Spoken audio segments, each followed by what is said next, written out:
નમસ્કાર મિત્રો, દેશ અને દુનિયાના સુપરફાસ્ટ સમાચારમાં તમારું સ્વાગત છે। ગુજરાતમાં 21 પ્રજાતિઓની અંદાજિત 9.53 લાખથી વધુ વસ્તી છતાં વન્યજીવોની સુરક્ષા સામે અનેક સવાલ। સુરેન્દ્રનગરમાં વટવાડના વાટલા પાસે નર્મદા કેનાલમાં મોટું ગાબડું જોવા મળ્યું। 200 વીઘાનું વાવેતર નિષ્ફળ જોવા મળ્યું છે। સુરેન્દ્રનગરમાં ધોળકા અને બગોદરામાં અકસ્માતમાં 4 બનાવમાં 4 વ્યક્તિઓના મૃત્યુ થઈ જવા પામ્યા છે। સુરેન્દ્રનગરમાં પીજીવીસીએલની ચેકિંગ ડ્રાઈવમાં 44.50 લાખની વીજ ચોરી ઝડપાઈ છે। ખેડા અને આણંદની વાત કરીએ તો રોકાણ અને જુગારનું સાહિત્ય સહિત 11,000થી વધુનો મુદ્દામાલ જપ્ત કરવામાં આવ્યો છે। ખેડા અને આણંદની વાત કરીએ તો અમદાવાદ, ડાકોર, કપડવંજમાં ફૂડ એન્ડ ડ્રગની ટીમોએ અખાદ્ય જથ્થો નાશ કરી દીધો છે। કેન્દ્રનો યુટર્ન, મોબાઈલમાં સંચાર સાથી એપ્લિકેશન પ્રી ઇન્સ્ટોલ કરવી ફરજિયાત નહીં। કાશ્મીરમાં પારો ફરીથી શૂન્યથી નીચે જોવા મળ્યો। શોપિયામાં -5.9 ડિગ્રી સાથે સૌથી ઠંડુ શહેર જોવા મળ્યું છે। છત્તીસગઢમાં 12 નક્સલીઓ ઠાર, 3 જવાનોના થયા છે મોત।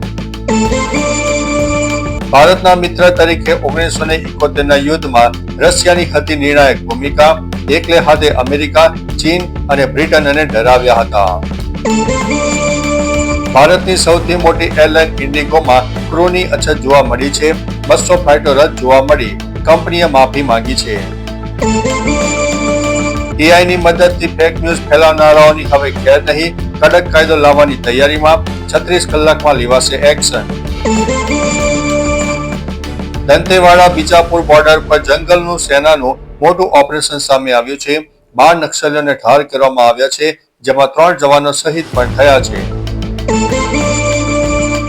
રશિયન પ્રમુખ પુતિન આજે ભારતમાં આગમન થવાનું છે। સુરક્ષામાં ડ્રોન અને એઆઈ તૈનાત કરવામાં આવ્યું છે। બેલ્જિયમમાં લિટલ આઈન્સ્ટાઈન તરીકે જાણીતો લોરેન્ટ સિમોન્સ 15 વર્ષે પીએચડી થયો છે।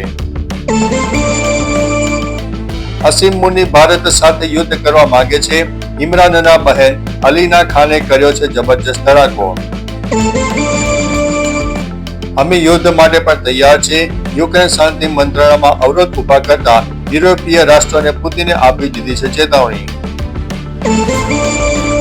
વિશ્વ પરમાણુ યુદ્ધ તરફ ધકેલાઈ રહ્યું છે। 10 વર્ષમાં ભીષણ હુમલા થશે તેવું એલન મસ્કે પોતાના નિવેદનમાં જણાવ્યું છે।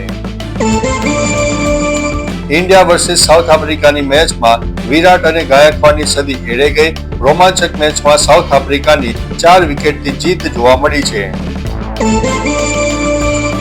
આણંદ જિલ્લામાં ટેકાના ભાવે 467 મેટ્રિક ટન ડાંગરની ખરીદી જોવા મળી, જેમાં ખેડૂતોમાં એક ખુશીની લાગણી વ્યાપી ગઈ છે। ખેડા અને આણંદની વાત કરીએ તો પીજ ગામમાં 35 લાખના ખર્ચે બનેલી ટાંકી 1 વર્ષથી બંધ હાલતમાં જોવા મળી છે। સૌથી મોટા સમાચાર સામે આવી રહ્યા છે। ગુજરાતના અલગ અલગ એક્સિડન્ટના બનાવમાં 4 થી વધુ લોકોના મૃત્યુ થયા છે। ભાવનગરની વાત કરીએ તો કંથરિયા ગામે વિદેશી દારૂની 118 બોટલ સાથે 3 વ્યક્તિઓને ઝડપી પાડવામાં આવ્યા છે। તો ચાલો મિત્રો, ફરીથી દેશ અને દુનિયાના સુપરફાસ્ટ સમાચાર લઈને મળતા રહીશો। ત્યાં સુધી અમને રજા આપશો। નમસ્તે।